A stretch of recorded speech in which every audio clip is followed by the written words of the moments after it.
welcome to Your Family Dog, a podcast dedicated to helping families love living with dogs.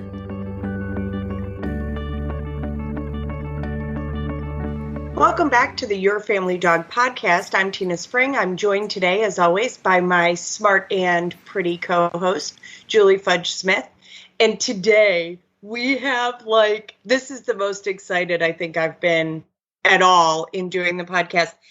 After much waiting and lots of reminders on my calendar to reach out again and again and again, we finally have Dr. Becker with us. We're so excited.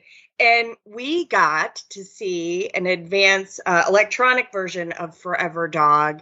And y'all, I can't wait. I can't wait till it's out. I can't wait to buy it as gifts for people.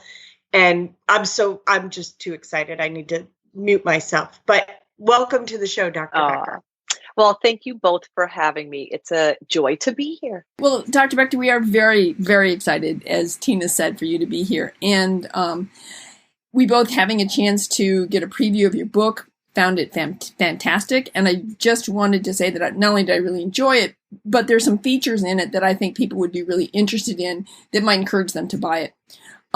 The first is that you have a very clearly stated theme that you follow through on. Eat less, eat fresh, move more and more often, which is reiterated throughout the book. And you explain why. You really deliver on your promise in the preface for information on both the how and the why of canine health, nutrition, and aging, with tips and science. So it's great. There's also, too, a really nice balance between science and tips. And the science is good, it's solid, but it's not overwhelming. And it's a really valuable companion to the tips. So don't be afraid to read it, even if you're science phobic, because she makes the science very approachable. And the other thing that I really loved was the longevity junkie takeaways at the end of every chapter. It's a really wonderful summary of what you talk about in the chapter. And I was thinking that it might even be a good thing to read first, then read the chapter, because it'll give you sort of an outline of where you're going and then read it again. So anyway, I found it to be really fabulous, and I would highly recommend it to anybody when it comes out. If you care about canine nutrition, aging, and general canine health, well, your health as well, you should read the book. It's really excellent. So my first question for you is, fairly early on in the book, you talk about epigenetics, which is a fairly new science. So I was wondering if you could talk to our listeners a little bit about what epigenetics is and how it relates to nutrition and the optimum diet. Yeah, sure. Well, first of all, thank you, Julie. I think that was a lovely summary of the book, but that's exactly why we wrote the book. Rodney's obsessed with the oldest dogs in the world, and he interviewed, I think, almost all of them that were currently the dogs that were still living. He interviewed the owners, kind of distilled what they did, many of them unknowingly, but out of common sense, intuitive ways of raising their dogs. They cultivated ancient dogs, ancient healthy dogs with no diseases. And I'm, of course, obsessed with literature and science and research. And so what's amazing about some of the top longevity researchers in the world is that they're studying dogs. They used to do primarily studies on rats and mice, but dogs are a more species-appropriate model because they translate their research into humans more efficaciously. Humans and dogs have co-evolved together, and we share many of the same lifestyle-related diseases. So by going to the top human longevity experts who did much of the research potentially on dogs, we were able to derive the information we need to be able to backtrack to explain why the oldest dogs live so long, and here's the research to back it up. So out of that came a lot of discussions with geneticists and people that study both dog genetics and human genetics. And what we know about genetics is that all of us as mammals are born with DNA that doesn't change. However, one thing that a lot of pet parents don't know is that this DNA isn't always expressed. We have these genetic variables in us, and all of us have some mutations, which are called SNPs, single nucleotide polymorphisms, which are these genetic variants that we're harboring. And it's the epigenetic influences. It's the environment that surrounds our DNA that either allows that DNA to be expressed or keep some of those genetic variants under wraps. Food also directly speaks to our dog's DNA. So the food that we feed can either upregulate a genetic potential or downregulate a genetic potential. And it's fascinating because even a lot of veterinarians and human medical doctors are unaware of this. When I went to vet school 25 years ago, they did not talk about how the environment that our animals live in has the ability to heal or harm them. That was not a discussion, but it is now. Because these epigenetic triggers, which can be radiation, electromagnetic fields, pollution, airborne contaminants, chemical exposure, polyphenol levels, which means the antioxidants found from food in the diet, have the ability to help nourish a functional immune system response and healthy genetic replication, as well as keeping maybe some of those genetic predispositions that we'd like to kind of keep under wraps. So all of these environmental triggers have the potential to keep our bodies in a state of homeostatic balance or allow DNA to express itself that may begin the process of degenerative lifestyle-related diseases. So we talked to scientists that specialized in epigenetics, scientists that specifically specialize in food relating to the genome are called doctors that study nutrigenomics. So nutrigenomics is specifically how food influences your dog's DNA, and epigenetics are all of the factors surrounding your dog that influence his DNA. And there's a lot of them. And when we think about how toxic our world is, not just from the glyphosate sprayed on our food that of course affects our microbiome and in turn our immune system, but even the chemicals that we put on our lawn, herbicides, pesticides, things that we spray around our home, flame retardants that are sprayed on our dog beds. Our dogs are naked and fuzzy. They don't shower every day, and they have no ability to communicate with us. Hey, I don't feel good. What you're cleaning the floor with in the house is really affecting me and causing me to feel sensitive, and I don't feel well. So when we look at all of the factors that have the potential to affect our dog's DNA, it can be a little overwhelming. So yes, we dedicated an entire section in the book to looking at the environmental exposures that our dogs have, because that plays into longevity. Super. That was a great explanation, because I think that epigenetics is one of those terms that people hear, but they don't necessarily understand exactly what it means. So thank you for that.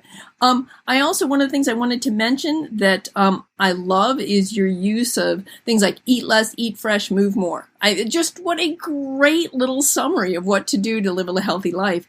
And I also liked your Forever Dogs formula, which is DOGS, and that stands for, hang on, I got my notes right here. D for diet and nutrition, O for optimal movement, G for genetic predispositions, and S for stress and environment. Would you like to talk a little bit about the interrelationship of those things? Yeah. So all of those things interrelate and, of course, not only affect your dog's genome and epigenome, but that really, we tried to make it really simple for people to remember what are all the things that I need to be thinking about when it comes to intentionally creating an improved health span, which oftentimes then correlates into an improved lifespan for our dogs. And so DOGS makes it pretty easy. What we have found, and what I have found specifically as a proactive wellness veterinarian, and I'm obsessed with food, is that I think a lot of people in my circles, 4.0 pet parents that are also obsessed with food, sometimes we end up thinking food can fix everything. And although food is super important, and in my opinion, it's actually the most important pillar when it comes to what are we doing on a daily basis that can heal or harm our dogs, food we have to factor in, because it's one of the things that at least once a day we're doing. We're not applying pesticides every day. We're not altering our dog's circadian rhythm every day, but we are putting something into our dog's mouth every day. You better make it count, and you better make it provide everything that your dog needs, not just nutritionally, but also everything that they don't need. So you want to put in clean, healthy, whole, species-appropriate food that's loaded with the appropriate macronutrients to give this animal a chance at actually thriving for the day. That's our goal with food. But food is just one component of an overall healthy lifestyle. So if you're feeding amazing food, but your dog has an anxiety or stress disorder that's causing cortisol to be through the roof, that cortisol can actually shorten your dog's lifespan, regardless of how amazing your food is. If you have a dog that you're feeding all organic, free range, ethically sourced, species appropriate food, but the dog is obese and has a cruciate tear with hip dysplasia, dental disease, and a grade 1 heart murmur, that amazing food is certainly doing what it can, but it's not going to cover the other lifestyle-related diseases. So looking at the DOGS strategy, it's a reminder for pet parents to think about all aspects of a dog's well-being and to give equal weight when it comes to addressing all of them. That's terrific. The one thing I would add in, and this is something that Tina has taught me, is under S, stress and environment, I might put sleep in there, because I think that sometimes we forget how much, and I know like my puppy parents have no concept whatsoever about the level of sleep that their dog needs, and that they try to exercise the willies out of their puppies when what they really need to do is get their puppies down for a nap. So I suppose you could put that under stress and environment, but I might add a sleep S in there as well. Well, and keep in mind, that's one of the reasons that we've got that massive section by Dr. Satchin Panda on circadian rhythm. That's also why we have those pop-out boxes about sleep spindles, because when we visited the Salk Institute and talked to Nobel Prize nominee, Dr. Satchin Panda, he runs the circadian rhythm laboratory. He studies circadian rhythm in dogs. And he was the man that said, listen, all these pet parents that go to work in the morning and their blinds are closed, do they know what they're doing to their dog's circadian rhythm? Dogs need, the back of their retinas have amazing specialized cells that in the morning they need to get bright blue sunlight that activates melanopsin, their wake-up hormone, that balances their pituitary secretion of other really important metabolic and well-being hormones. By you not exercising your dog in the morning, and by you leaving your house totally dark only to light it with a bunch of synthetic fluorescent lights later on, do they know the damage they're doing? So when he said that to me, I was like, I don't think so, Dr. Panda. Tell me more. And he said, I believe it's cruelty to animals to leave them in a house that does not have natural sunlight streaming in on a daily basis. He said, we're holding our dogs captive in our homes. We're gone 10 hours a day. How on earth can they balance their melatonin, melanopsin receptors in their eyes when they have no idea if it's morning, noon, or night? How do they know when it's morning, noon, or night? It's our job as guardians to take them outside and let their bodies know it's morning. Bright blue light at 6,000 Kelvin stream into the back of their eyes. They're getting everything they need to have a functional metabolic hormone response first thing in the morning. He said at nighttime, during the day, open up all of your blinds. Make sure your dog is getting as much natural light into your home as possible. And at night, he said at 6 o'clock, turn down all your overhead lights. Put everything on a dimmer. These are all tips from the book that you've already read about, but I'll reiterate them for you. Thank you. 6 o'clock at night, no more overhead lights, right? Because the sun isn't shining at 8 o'clock at night. So our job in our home is to mimic what dogs have evolved with the last 30,000 years, which is if you want to use fluorescent lights during the day, okay, but by 6 o'clock, you turn those little suckers off and you switch to lower, dimmer, more warm orange, candlelight-esque light with lower lumens. I have tabletop dimmers on all of my lamps. And at 6 o'clock, I start tampering down the light in my house. Draw your blinds at 7 o'clock at night. Turn off all the toxic bright light.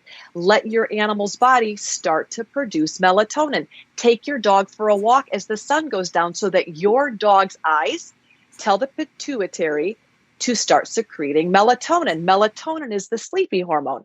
If you don't do those things, Dr. Patchen said to us, as Dr. Satchin Panda said, if you don't do those things, when your dog gets you up at midnight, ready to party and play, whose fault is it? Their circadian rhythm is totally messed up because you haven't given them the opportunity to adjust and have a natural hormone rhythm because we keep them under synthetic light for too long. He said, how many of your readers and listeners go to bed with the TV on? And I said, I don't know, but probably a lot. And he said, shame on them for not honoring their dog's circadian rhythm. How many people go have bright daytime LED energy efficient lights glaring all evening? I said, probably a lot of people. And he said, shame on them.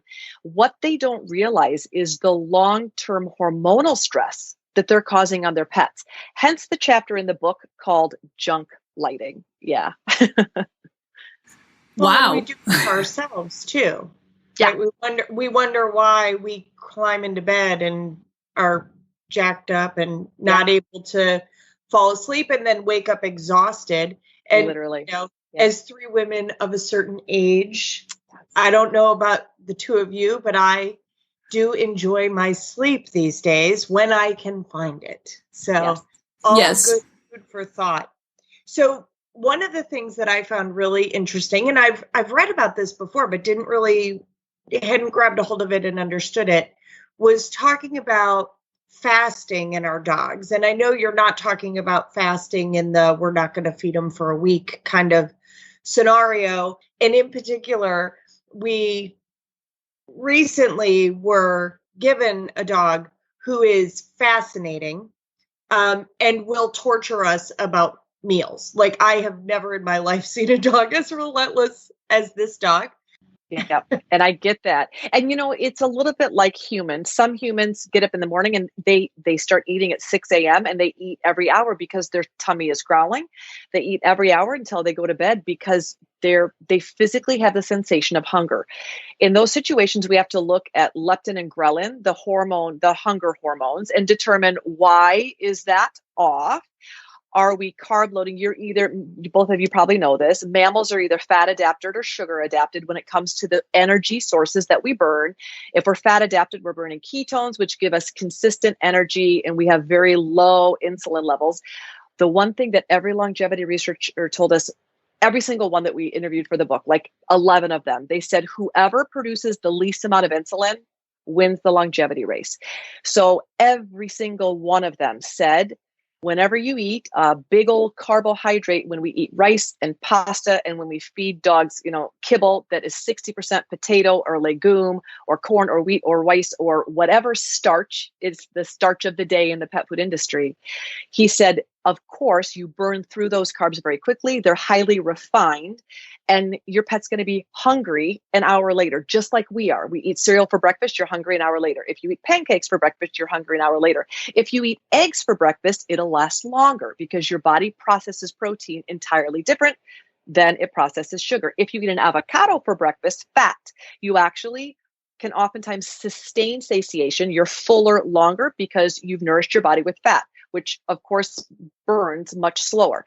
So when it comes to dogs, if you have a Labrador that's trying to convince you all the time that he's starving and he just might not make it, you end up exactly what we do with humans. You end up having really good love boundaries with calories, and you end up helping to cram all that insulin release, not into a 12-hour window, but the goal is to cram all those calories for those food focused dogs into 8 hours a day. So if your dog is I got to eat in the morning kind of dog, then the first bite of the first snack meal, whatever you decide to put in your dog's mouth, that is when we start the clock.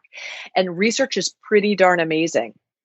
Do you know that research done on mice that has been since duplicated in dogs, the same number of calories a day, if you feed the exact same number of calories, let's just say 200 calories for the sake of an example, Monday, Wednesday, Friday, you feed 200 calories all in one meal. And then the opposite days, you split that up into 2 meals or reduce it, which means at the end of a week, you're getting the exact same number of calories, but you're varying the calories per day and the time that your pet is eating.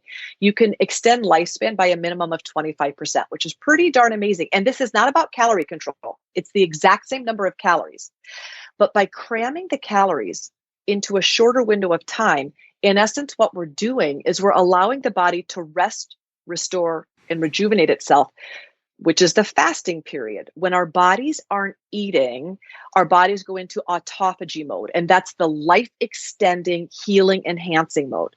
So even though all of us like to pretend, I like to pretend I'm a goat or a horse and nibble all day long, every bite of food that we feed our dogs or that we eat, it prompts an insulin release. And when insulin is released, that is when our body shuts down and stores fat, shuts down healing, shuts down the scavenging potential. So my best tip for you for a dog that really loves calories is don't deny him that, but cram all those calories into an 8-hour window. If you happen to work outside the home, it helps a lot.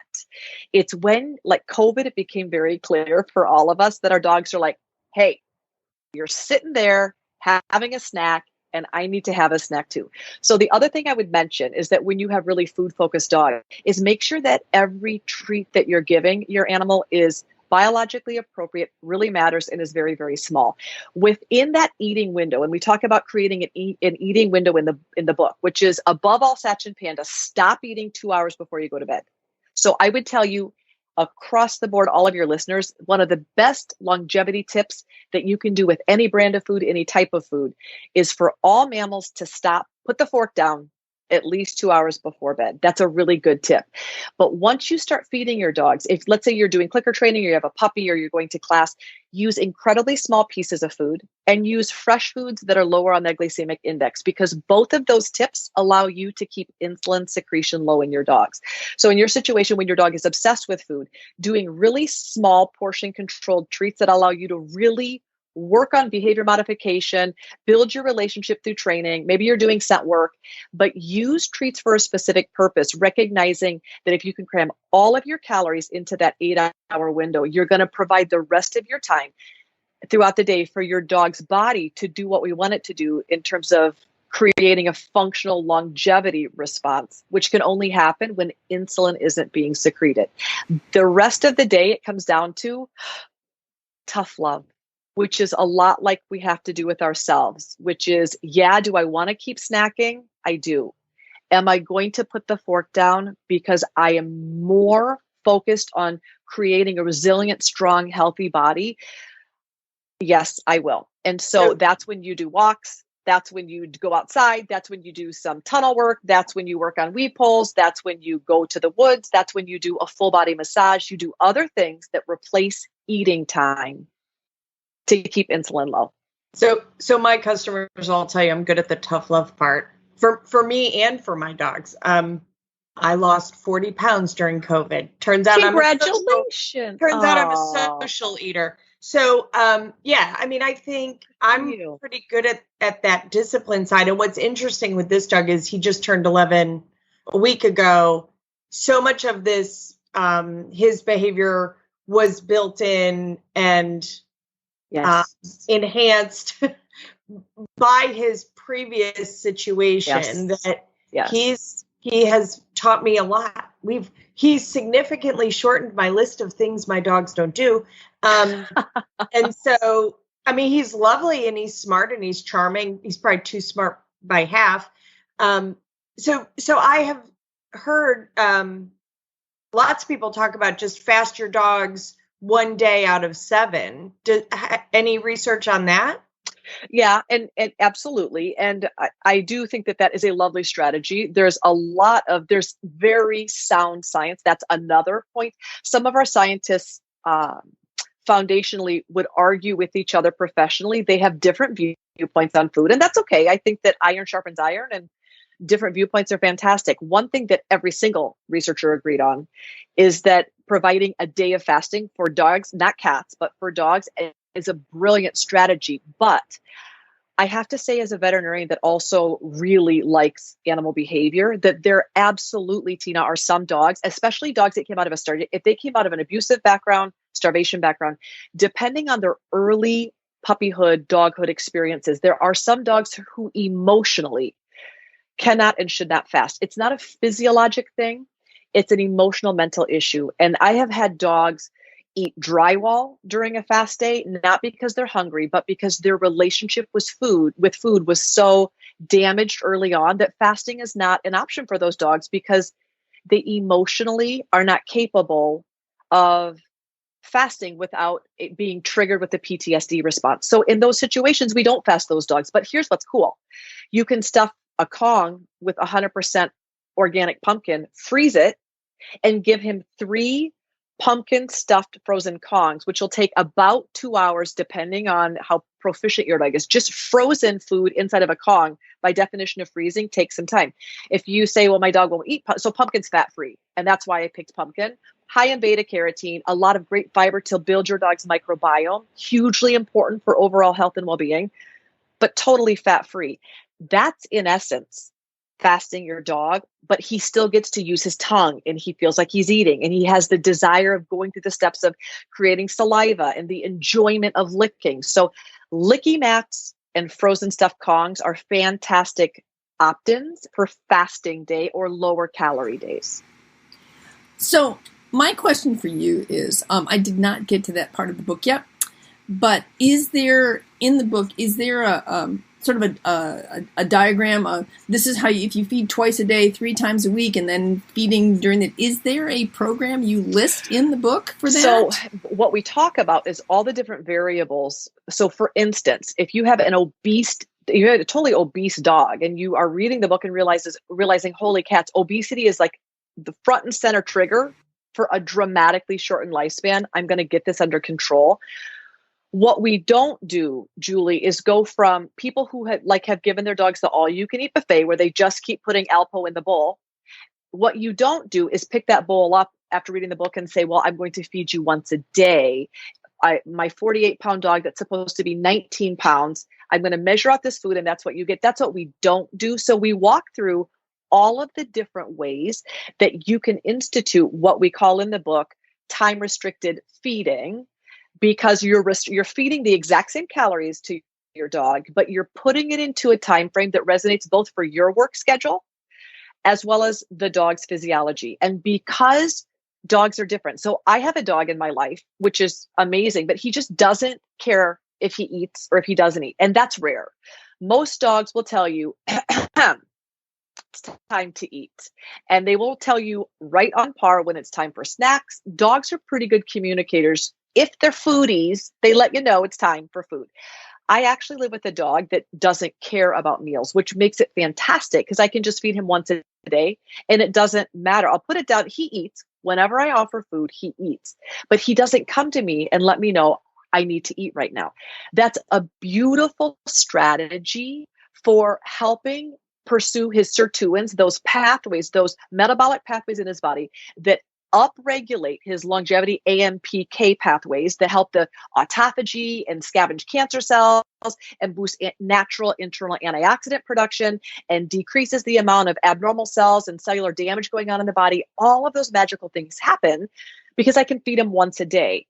That's an entirely different strategy than if you have a foodie like Tina has, who says, listen, those once a day feeding is not going to resonate with my emotional well-being, in which case you have to create an alternative plan. So in the book, we provide several different strategies on catering to, if you work 10 hours a day, you're going to have a totally different feeding schedule than if you're at home.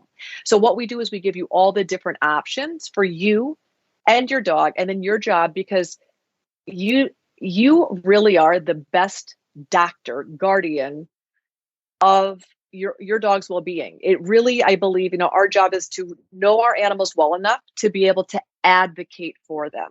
And in this situation, when it comes to food, you are going to be able to know the personality of your dog, whether they have IBD or diabetes plays into that, what your work schedule is. If you're a swing shifter and work nights, that plays into your dog's eating window. But we absolutely cover in the book how to create an eating window that resonates around your life and also the physiology of your dog, because each of those things are very much individualistic depending on your lifestyle. That's great. That's absolutely perfect. Because one of the things that when I'm talking to my owners, I tell them the same thing. You are your dog's best and only advocate. Yep. And if you don't advocate for your dog, who's going to? Mm-hmm. But I'm also saying, what's good for you also matters. Because if it's not going to work for you, even if it works for the dog, it's not going to happen. So it has to be something that is convenient for both of you. Yep. Otherwise, it's just not going to work. So that's terrific. So I look forward to getting to that part of the book. Let me just jump in and just say one of my favorite things about the Forever Dog book is that, yes, we wrote it for dogs, of course, but as a veterinarian, what I have found is that humans oftentimes love their dogs much more than they love themselves, and they will take better care of their dogs than they will take of themselves. And while I find this incredibly admirable, and in my practice, I have had people spend their entire kids' college fund on their dog, that is a little shocking and overwhelming, but that's the level of commitment that people have towards keeping their dogs well. And yet they do not work as hard on their own well-being and health. The thing I love about Forever Dog is the top longevity researchers and scientists are all human. So one of the statements you'll see repeated in the book is health can travel up the leash.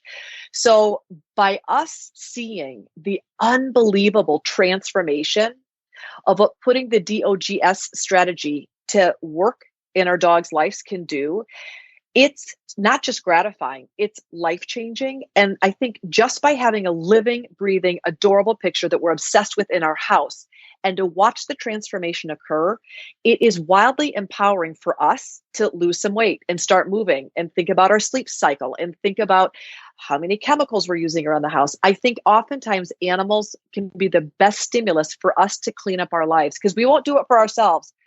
But this book, I think, should inspire you to think about doing it for everyone in the house. When we got the water report from my local municipality, we're on municipal water, I read it and immediately called and had a whole house filter installed. And Christopher was hysterical. He was like, we don't even, we bathe in the water. And I was like, the dogs and the cat, like they're little bodies. They can't handle all this garbage going into their systems. And so I would say that you're right. I'm much more careful about how I'm feeding my cat and how I'm feeding my dogs and their water, and changed the chemicals years ago that I don't really use chemicals to clean. I use natural cleaners that I've made sure aren't toxic to species other than humans, because I choose to live with species other than humans, and they're trapped in my house. Yeah. They can't just leave if whatever it is bothers them. Yeah. So I often talk to families with puppies, like when you're washing your puppy's bedding, run it through one more wash cycle of just clean water to really rinse detergents out. And it's amazing how many itchy dogs that we just couldn't get to the bottom of it. That was the simple solution. Like, don't use all the chemicals. Like, make sure you're really rinsing things because their pH is different. So I do love that you're blessing both ends of the leash with this book. Well, yes, and the other thing I was going to say is one of the parts that I loved, and in connection, when you said this, I found the piece of paper that what I wanted to talk about was the idea that self-care is equal to dog care. Mm-hmm. That you talk about dogs can not only differentiate human emotions via chemical receptors, but their own biochemical markers were affected by human emotions. So I wanted you to talk a little bit about that, if you could, because I found that to be quite fascinating. So we visited Dr. Biagio Daniello in Italy. When his paper hit, it was released 2 years ago, and it basically made everyone in the science world, and certainly the dog world, sit down, because he was the man. And we actually watched him conduct an experiment, and it's fascinating.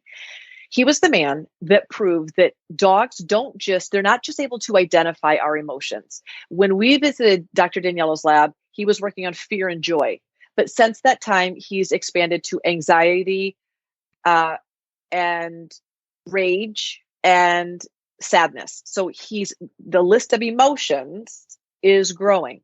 When we were there, we were able to see fear and the joy sweat samples be tested.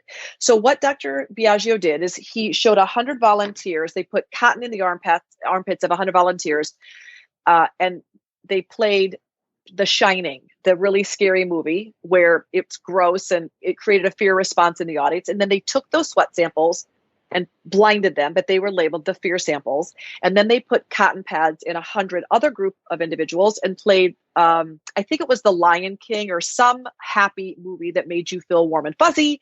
And then they put those sweat samples.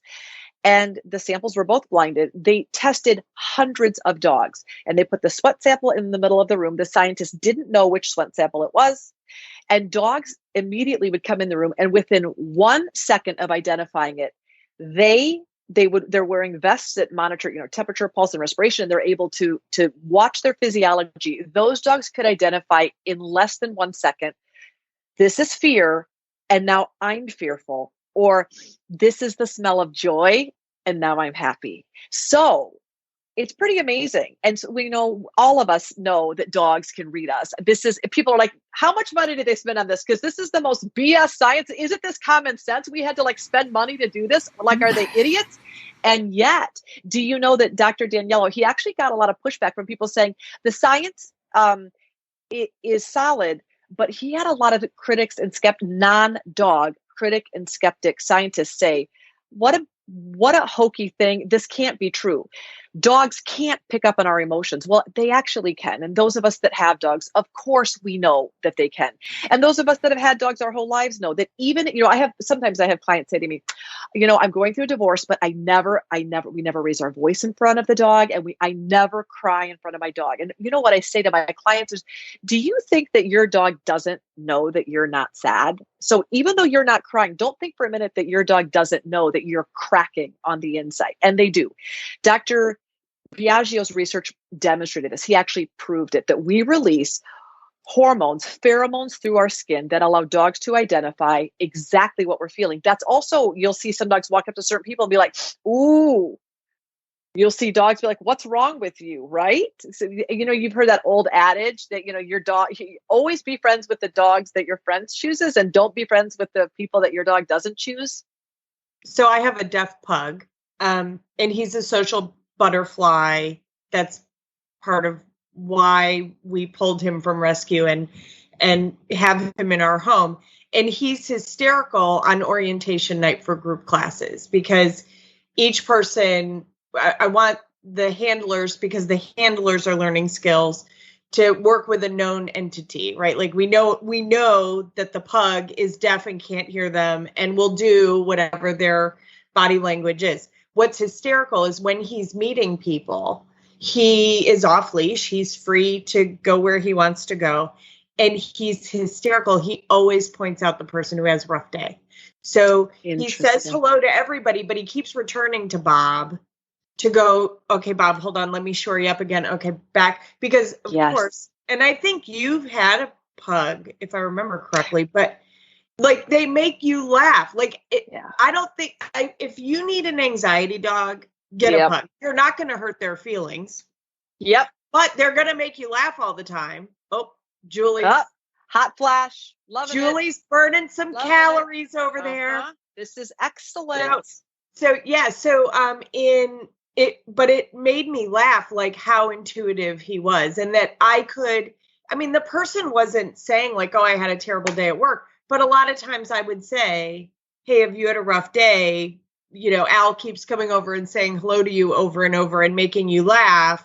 And he's super solicitous with those people. Like he views it as his job to make them feel better. Better. It's his job to make people feel better. And it isn't that beautiful. I think that because dogs can smell how we're feeling, twofold.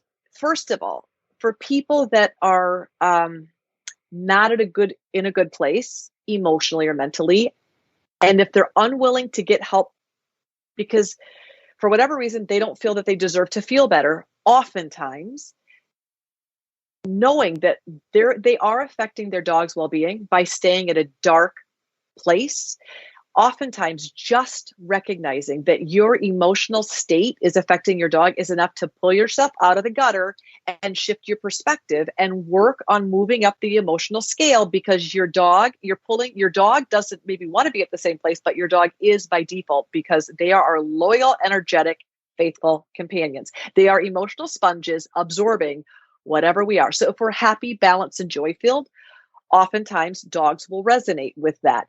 If we are sad and depressed and miserable, oftentimes our dogs pick up on that. And despite the fact that they would love to pull us out of that funk, they will match that energy level because that's how in tune dogs are with our physiology. We've actually co-evolved with them.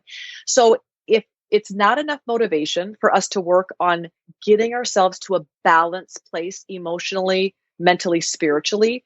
Do it for your dog, because your dog is wicking off of your emotional well-being. And that alone is enough for us to work up the emotional scale. I do love the fact that Dr. Biagio proved that that's how interconnected we all are. Isn't that cool? I mean, we're all very much connected, but science now is literally proving it. And it also is really good motivation for us to work on creating a healthy, happy home, emotionally, mentally, and spiritually. Physically, of course, but also the emotional, mental component we can't ignore.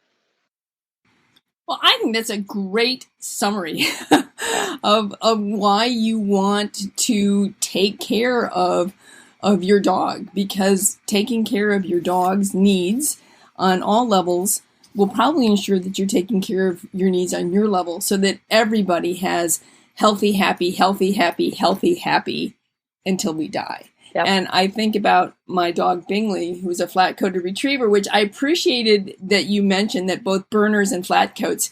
I lost a Berner and a flat coat the same year, both to histiocytic sarcoma. But my flatty was 10 and a half, which is good for a flat coat, because their average lifespan's 7.5. Yeah. And 3 days before I had to put him down, he went for a 2-mile walk with me. And he wanted to play, but then the last 24 hours, I knew that it was time, and we put him down. But I was so grateful for the fact that I was able to provide for him that healthy, happy until we finally had to put him down. And I think it's really important to understand that if you have built a healthy dog, that if something like cancer happens, their likelihood of response to treatment is so much better. And as they go through it, they're going to be, Bingley was happy all the way through it, and he responded really well to chemo for a time. So I think that because underneath the cancer was a really healthy dog, I was able to, his last 9 months of life, make them still really good. So I think that's another thing to consider, that even if something like that's going to happen, we can't get rid of every environmental factor or every genetic factor that affects our dogs. But what we can do is give them the best chance for as long a life as they're given.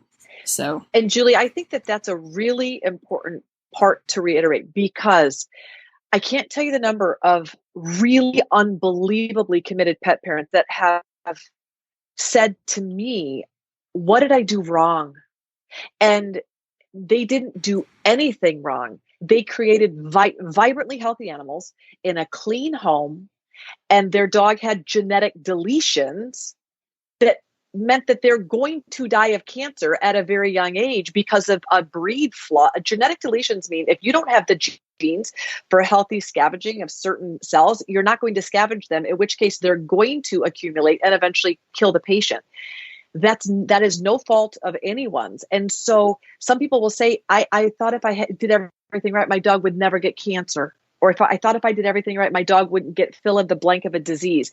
The point that you made was fantastic, in that we live in a toxic world with a lot of damaged dog gene pools. And the fallout from that is all of us collectively are trying to do the best we can with the resources we have, gaining as much knowledge as we can on a day-to-day basis to be able to make the best choices for doing everything we can for as long as possible. Does that mean we're going to avoid heartbreak? No. Does it mean that when heartbreak hits, we're in the best position physiologically, emotionally, mentally to deal with that overwhelming blow? It does. It does. And I'm glad that you brought that point up, because people will say, listen, if I do this, will you guarantee, if I do this program of cleaning up my house and cleaning up my diet and cleaning up my lifestyle and cleaning up my emotions, do you promise my dog is not going to get cancer?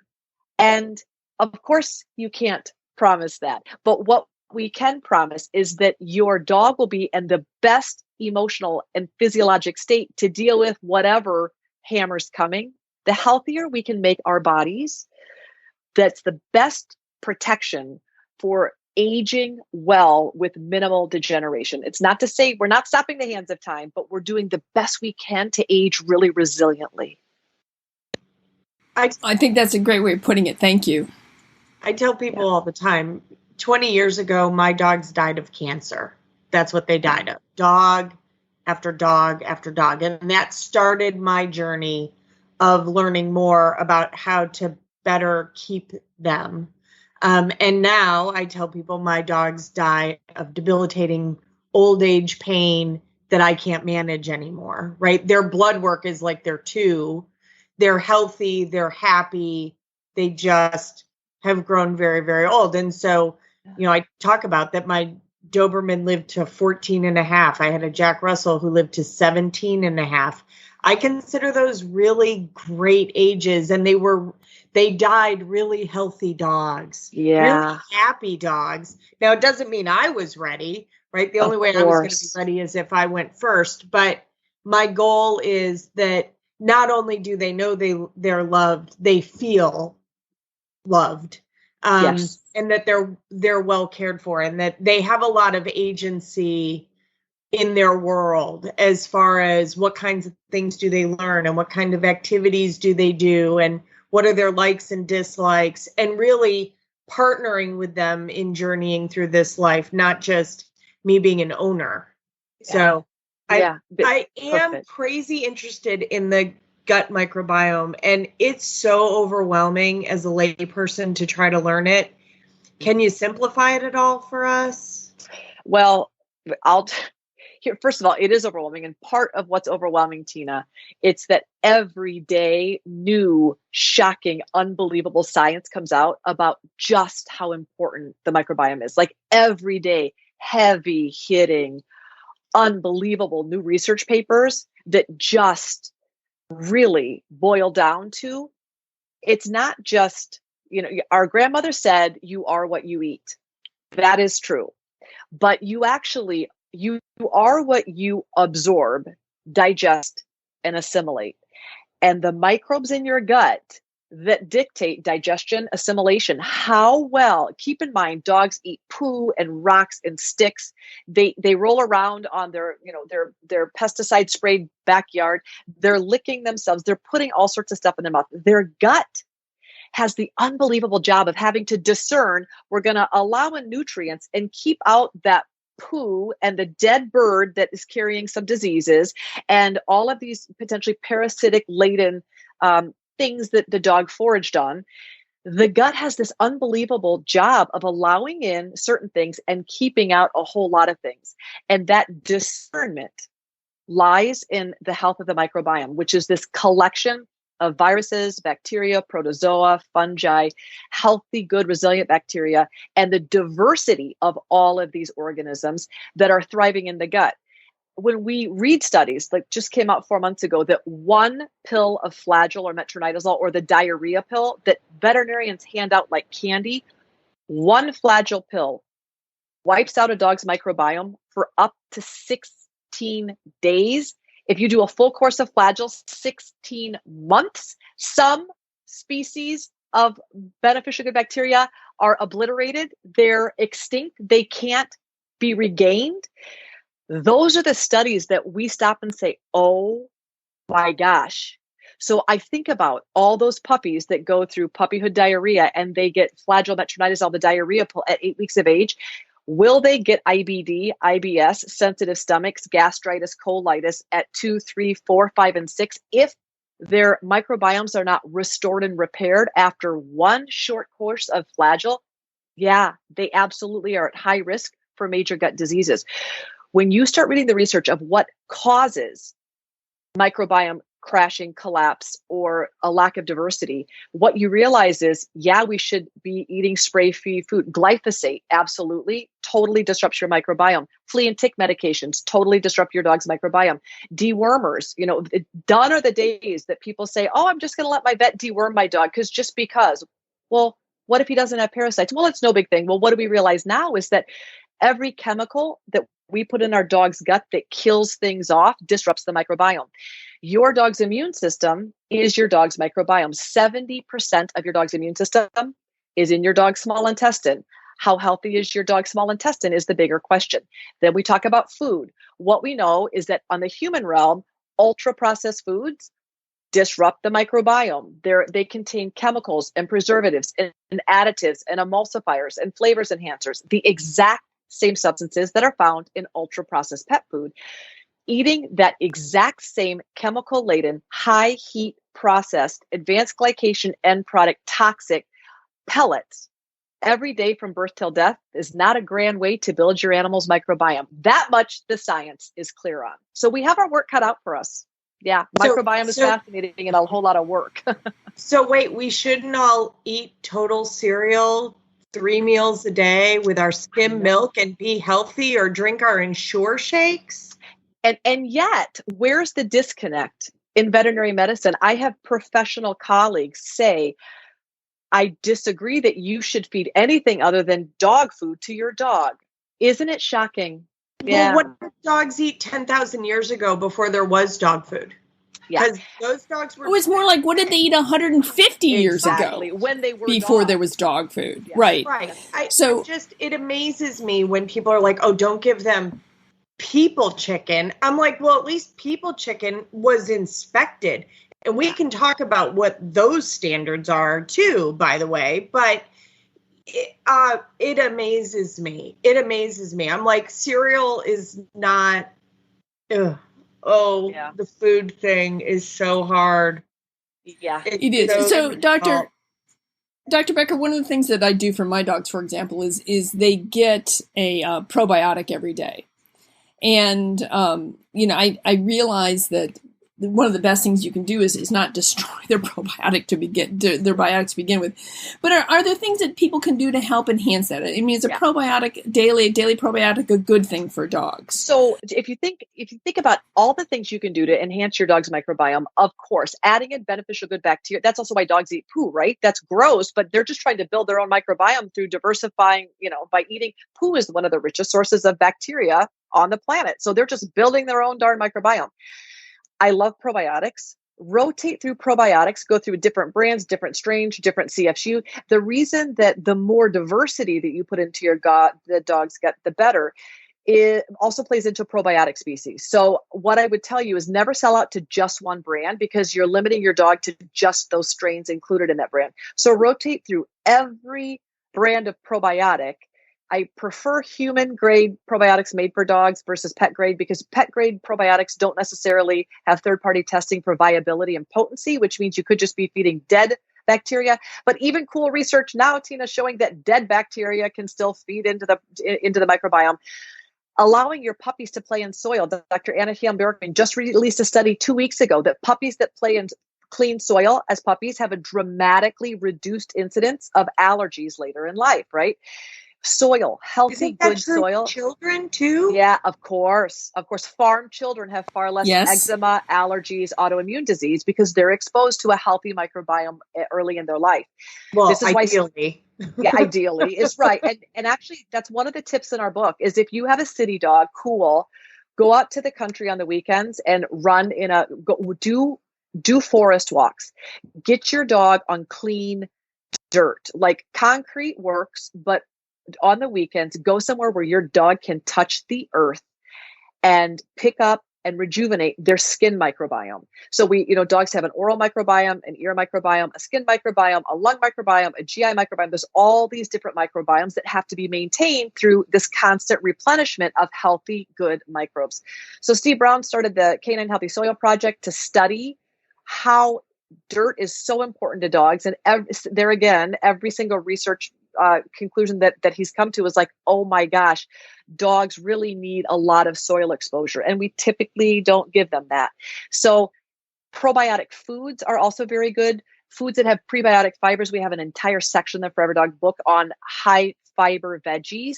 So offering great foods like Jerusalem artichoke and asparagus are fantastic. You can all the dark green leafy veggies are really good, but there are some of those high fiber veggies that specifically feed the good bacteria in our pet's gut. So swapping out high fiber veggies for ultra processed dog treats is a really good way to build the microbiome. Cheap, inexpensive. When you cut the top and bottom off your carrots and celery, feed those to your dogs. When you cut the top and bottom off of your zucchini, feed those to your dogs. Those are all biome builders. with those prebiotic fibers that help nourish and replenish your dog's beneficial good bacteria. Great. So, Dr. Becker, for those people who were not fortunate enough to get a pre-advanced PDF of your book, when is Forever Dog coming out, and how are people going to find it? Yeah, so it comes out October 12th worldwide, and you can pre-order it now at foreverdog.com. Digital copy, or if you're an Audible, if you're a book listener and not a reader, it's available in that format. It's available, and I think 9 languages now, which is super exciting as well. But it's available worldwide from whatever bookseller that you love. So if you're a Barnes & Noble person, if you're an Amazon person, if you're an indie bookstore person, there's a link on the Forever Dog about how to work with your indie bookstores. So it is available wherever you buy books on October 12th. Super. Thank you so much for joining us here on Your Family Dog. It's been a really interesting and I think important discussion, and we would love to have you back because there are so many more topics we could cover. Yeah. If ever you want to come back, we would absolutely love to have you. Thank you so much for joining us today. Thank you so much. I will tell you, I have referred customers to your videos and your materials and your blogs and articles for years.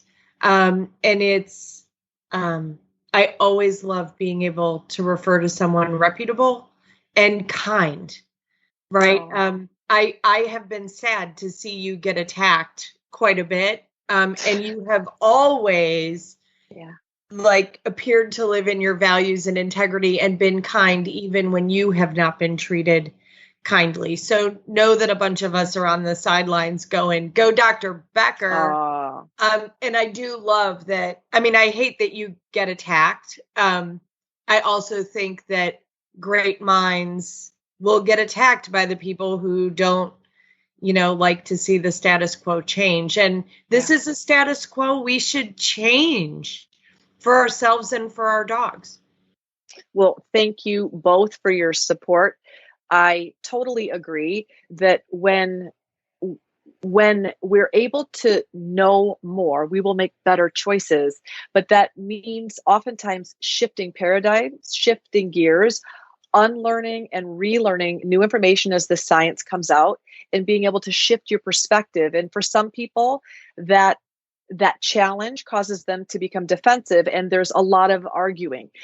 My focus is sheerly and solely focused on improving the well-being and welfare for animals around the world. So it's easy to tune out people who want to argue, because I'm not doing this for them. I'm doing this for the species I love the most. So I just focus and keep going. I appreciate both of your support on this mission to make animals live happier, healthier, more enjoyable lives. Thank you both. Well, thank you. Thank you. All right. Well, we'll see you all next time on Your Family Dog.